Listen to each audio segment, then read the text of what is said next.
عمدہ اخلاق.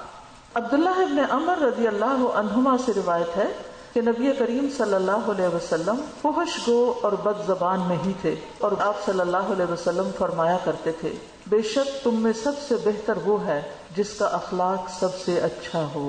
تب اس کرائیٹیریا پر ہم اپنے آپ کو پرکھ کر دیکھیں کہ ہمارا اخلاق کیا ہے. ہر وہ چیز فحش ہوتی ہے جو اپنی مقدار سے اس قدر بڑھ جائے کہ وہ بری محسوس ہونے لگے. اس میں قول، فعل، صفت سب شامل ہے.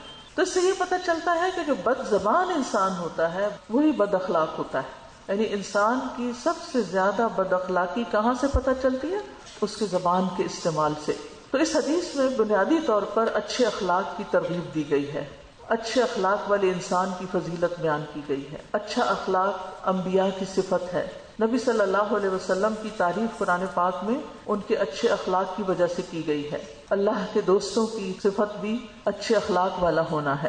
قاضی ایاز کہتے ہیں کہ اچھا اخلاق کیا ہے؟ لوگوں کے ساتھ اچھے طریقے سے گھل مل کے رہنا، ان کے لیے خوشی اور محبت کا اظہار کرنا، ان پہ شفقت کرنا، ان کی باتوں کو برداشت کرنا اور ان سے بردباری سے کام لینا، تحمل سے بات سننا، تحمل سے جواب دینا، سوچ سمجھ کے جواب دینا، ان کی طرف سے آنے والی تکلیفوں پر صبر کرنا.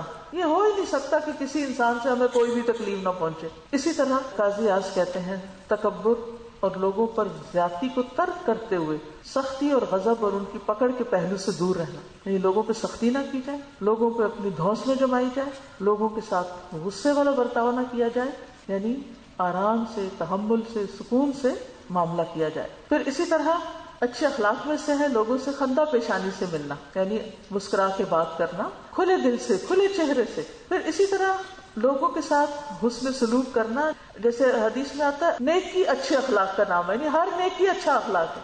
اچھی عادتیں جو ہے وہی اچھا اخلاق ہے. رسول اللہ صلی اللہ علیہ وسلم نے فرمایا بلا شبہ اللہ عز و جل مہربان ہے، مہربانی اور بلند اخلاق کو پسند کرتا ہے اور اس کے گھٹیا پن سے نفرت کرتا ہے. افضل ایمان والے لوگ وہ ہوتے ہیں جن کا اخلاق اچھا ہوتا ہے. نبی صلی اللہ علیہ وسلم نے فرمایا تم اچھے اخلاق اور طویل خاموشی کو لازم پکڑو.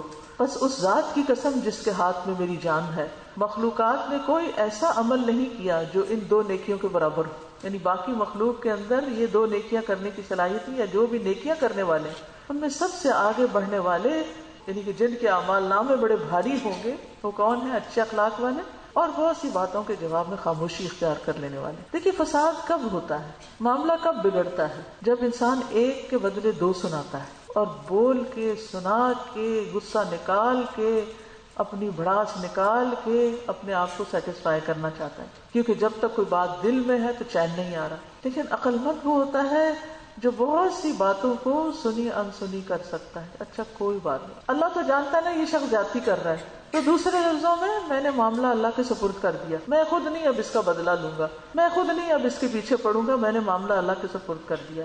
تو بہت دفعہ ہمیں اذیت پہنچتی ہے اپنے بہت ہی قریبی لوگوں سے، کبھی ماں باپ سے بھی پہنچ جاتی ہے. اب ایسے میں انسان کیا کرے؟ کیا ماں باپ کو جواب دینا یہ ہمارے لیے جائز ہے؟ نہیں جائز. اللہ سے ماں باپ کی ہدایت کی دعا کرنی چاہیے، رحم کی دعا کرنی چاہیے، معاملہ اللہ کے سپرد کر دینا چاہیے، ماں باپ کو معاف کر دینا چاہیے. اس نیکی کے صلے میں آپ کو معلوم نہیں کتنی خیر زندگی میں ملے، لیکن ہم عام طور پر صبر نہیں کر سکتے، لہذا ماں باپ کو بھی چڑھ چڑھ کے جواب دے رہے ہوتے ہیں.